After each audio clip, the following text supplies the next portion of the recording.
Without the ones like you, who work tirelessly to keep things running, everything would suddenly stop. Hospitals, factories, schools, and power plants, they all depend on you. No matter the weather, emergency, or time of day, you're the ones who get it done.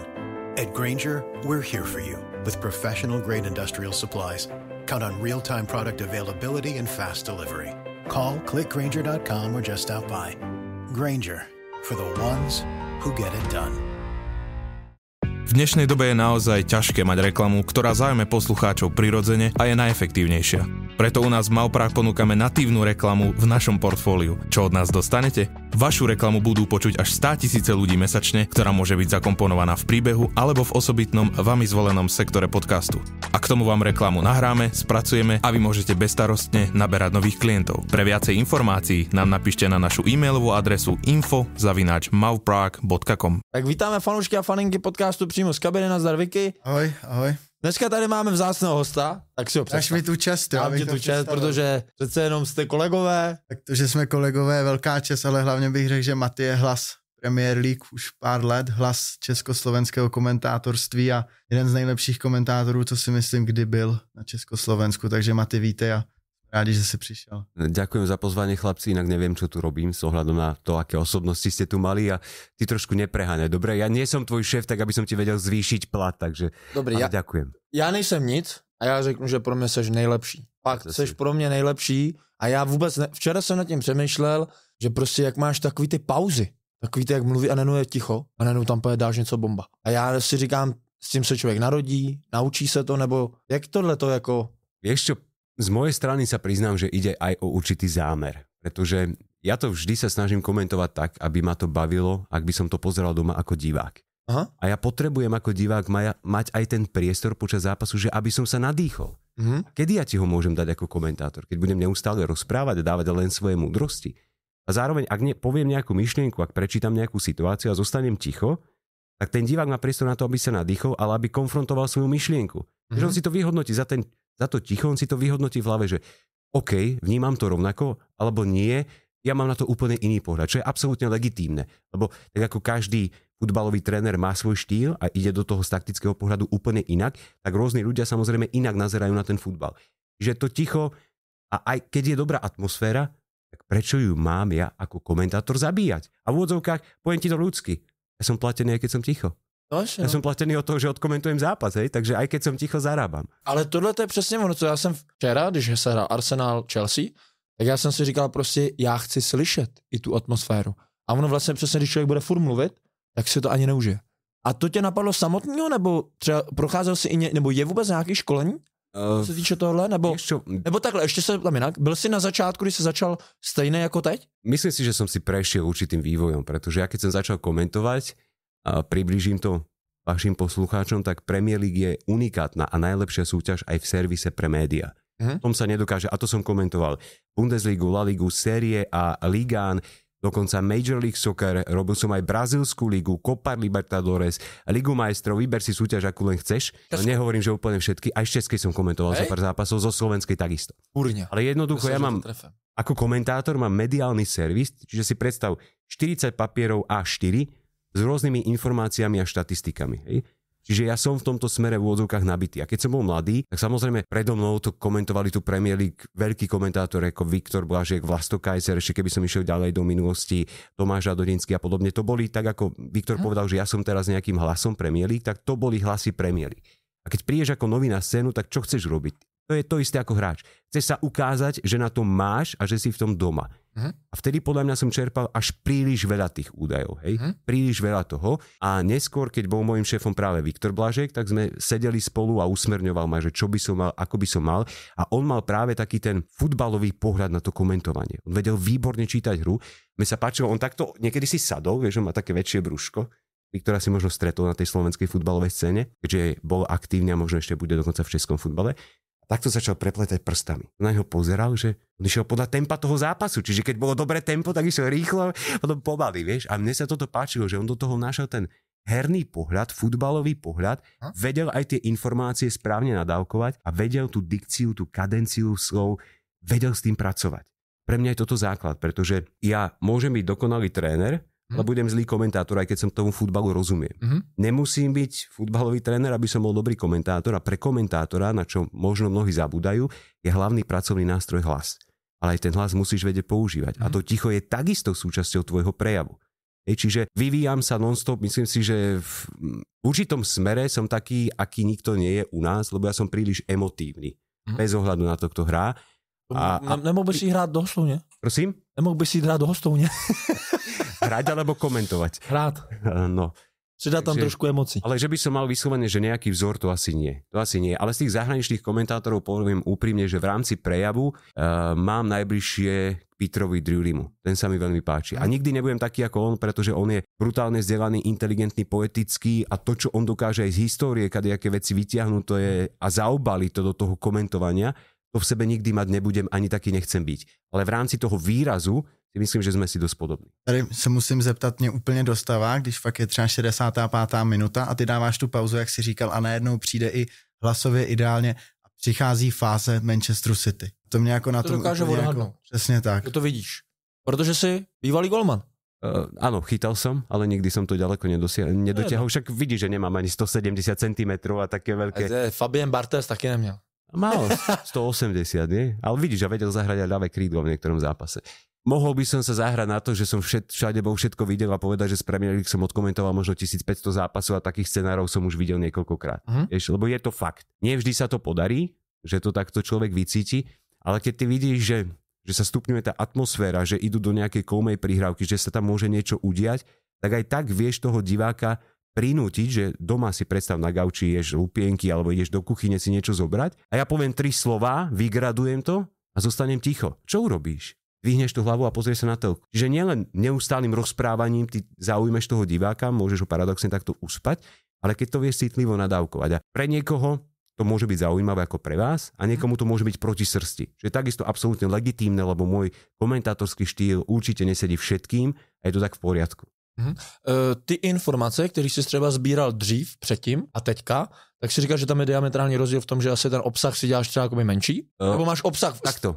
Obsah zostáva rovnaký, ale miera toho využitia sa znižuje. Snižuje. A teď to bylo, že si třeba nechtěl nic podcenit, anebo to bylo, že si chtěl předat co nejvíc věcí a pak si uvědomil, že to vlastně ani třeba nestihneš tam všechno říct. Presne, tá druhá vec. Že to bolo kontraproduktívne a potom, keď som to mal všetko nachystané, tak som mal pocit, že ma to zväzuje.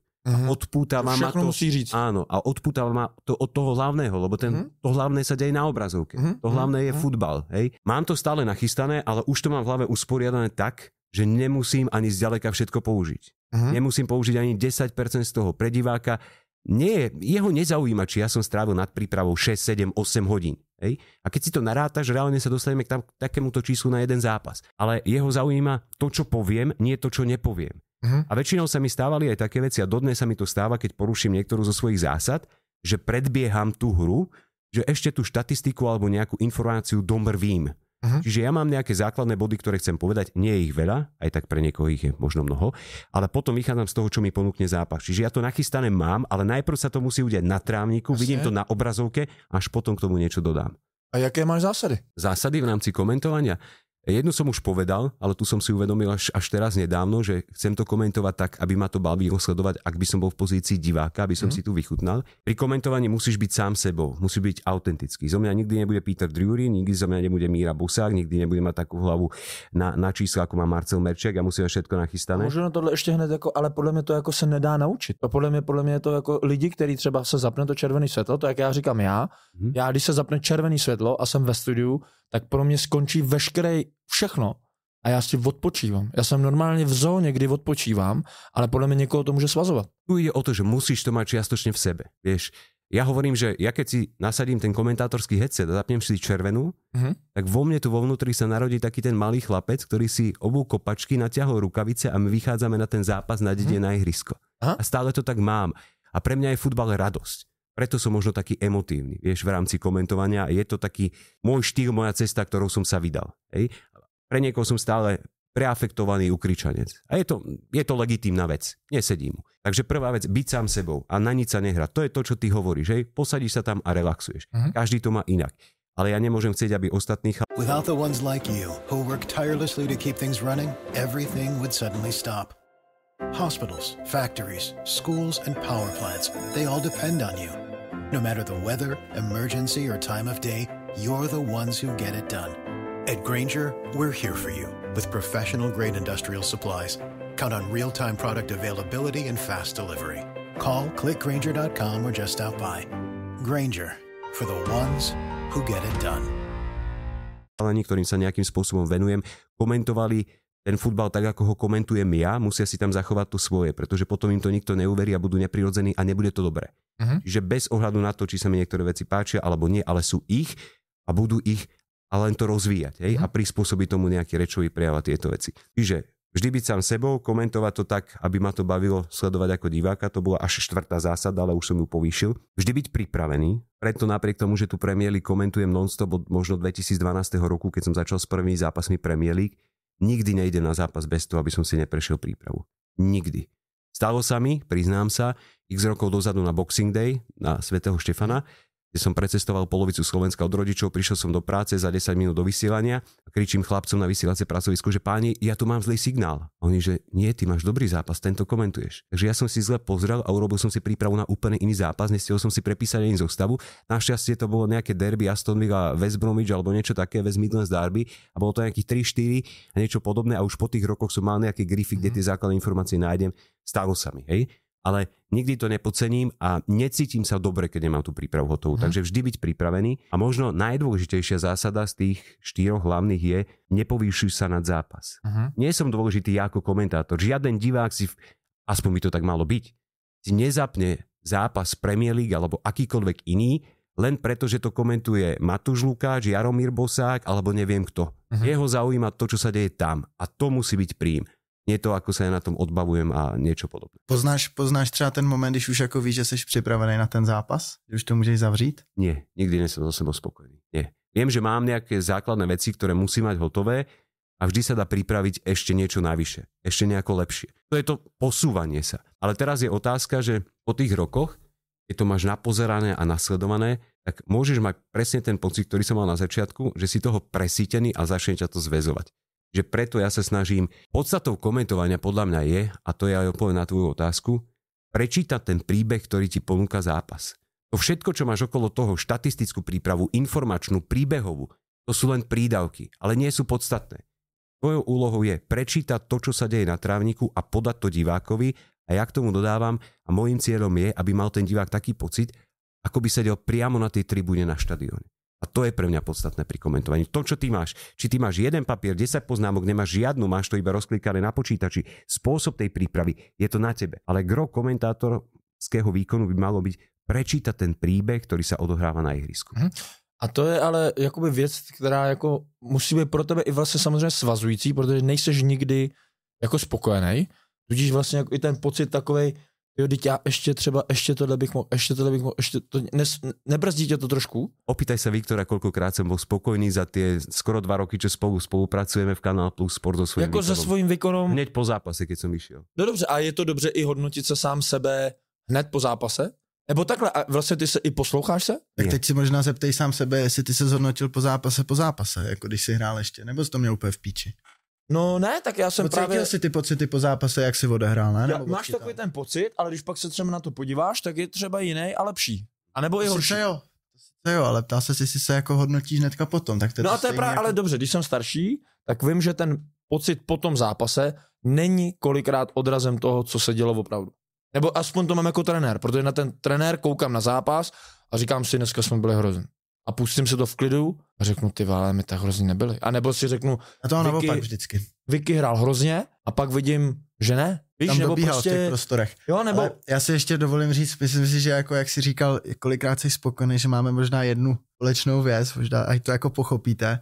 Přijde mi, že takovej ten v úvozovkách neklid nás nesvazuje, ale nás to pohání. Súhlasím, lebo v podstate aj ja sa musím nejakým spôsobom vyvíjať. Vieš? A pre mňa, keď vidím teraz tých mladých chalanov, ktorí dostali príležitosť komentovať Premier League, tak mi pripomínajú to moje mladšie ja spred tých 13-14 rokov. A ja som si vedomý toho, že oni majú a musia mať sebe prirodzene tú ambíciu, že budú napríklad v úvodzovkách lepší ako ja, aj keď ja nemám veľmi to porovnávanie rád, lebo to mimoriadne subjektívne a každému divákovi sedí iný štýl komentovania. Takže aj mňa to posúva. Ja nie som so sebou spokojný, lebo chcem ísť ďalej, chcem sa ja vyvíjať a chcem im ukázať, že aj keď som v úvodzovkách starý cap, ale ešte nechcem ísť do dôchodku, ešte im nedám tú šancu, aby boli v úvodzovkách lepší ako ja, vieš.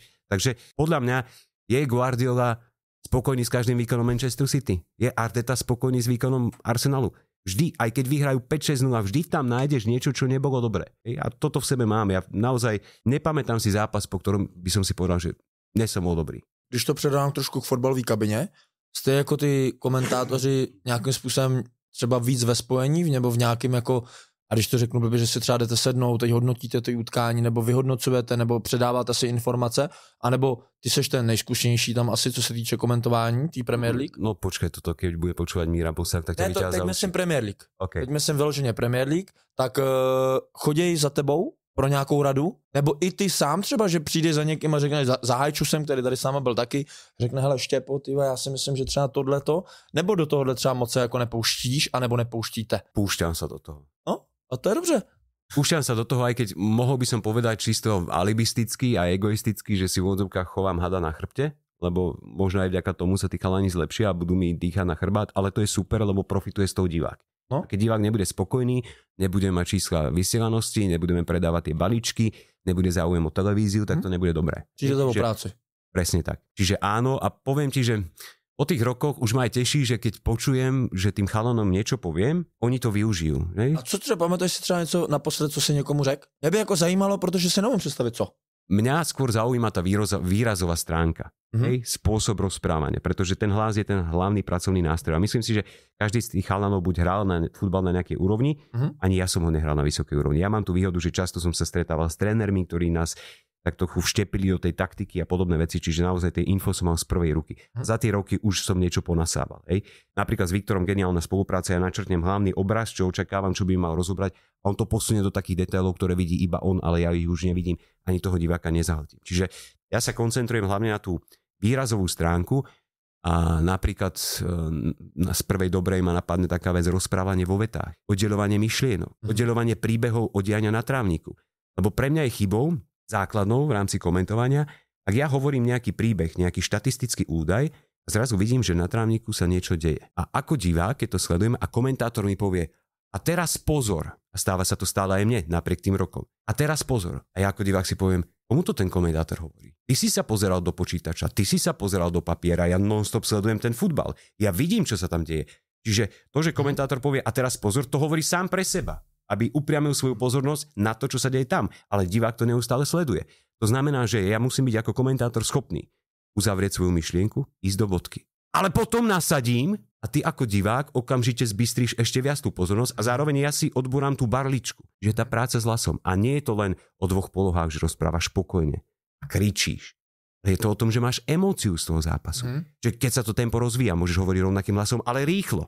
Hovoríš pomaly, si nahnevaný, naštvaný, nasratý, alebo znudený, tak hovoríš pomaly. Aj to sa dá. Že tá práca s hlasom, to je to, na čo sa možno často zabúda pri tom komentovaní. Já si myslím, že to je jako lidský celkově jako do života. Protože ty lidi, se kterými ty mluvíš a mluvíš furt stejně, tak je jako ne, že nebo jako trenér, nebo jako i hráč, jako kapitán, když budeš mluvit furt stejným hlasem, no tak přestanou mít tu pozornost a přestanou, někdy tam musíš prostě hodit za mě nějakou přesně změnu nebo emoci. Je na tohle nějaká cesta, jak to natrénovat? Nemyslím si. Ja to hovorím aj chalanom, že o to chceme docieliť štýlom, ktorý im je prirodzený. Pretože ako náhle sa oni začnú hrať na Míru Bosáka, na Matúša Lukáča, na Petera Druryho, na Martina Taylora, nebudú sami sebou a bude to zlé. Čiže snažím sa s nimi pracovať tak, aby to stále boli oni, len tomu pridať nejaký ten drive, nejakú tú emóciu, nájsť tú cestu, ktorá je im vlastná. Aby sa na nič nemuseli hrať, aby boli sami sebou. A dá sa to dosiahnuť. Či už keď niekto rozpráva veľmi dlho, tak sa naučíš v úvodzovkách písať si krátke vety a rozprávať v krátkych vetách, lebo tam tú intonáciu robíš veľmi dobre. Na tom sa to dá naučiť, pretože prirodzene ty čítaš vetu zhora dole v rámci intonácie a ideš do bodky. A plus vieš si pomôcť aj tými pauzami, o ktorých si hovoril. Ja keď ti hovorím zaujímavý príbeh, skončí. 4 sekundy pauza, rozohráva Charlie Taylor. A už si naspäť v hre. A nepotrebuješ na to nič, keď sa ti tam v úvodzovkách nič nedeje.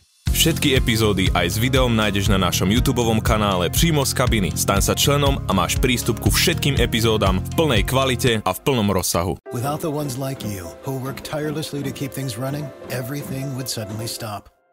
Hospitals, factories, schools, and power plants, they all depend on you. No matter the weather, emergency, or time of day, you're the ones who get it done. At Grainger, we're here for you with professional-grade industrial supplies. Count on real-time product availability and fast delivery. Call, click Grainger.com, or just stop by. Grainger, for the ones who get it done.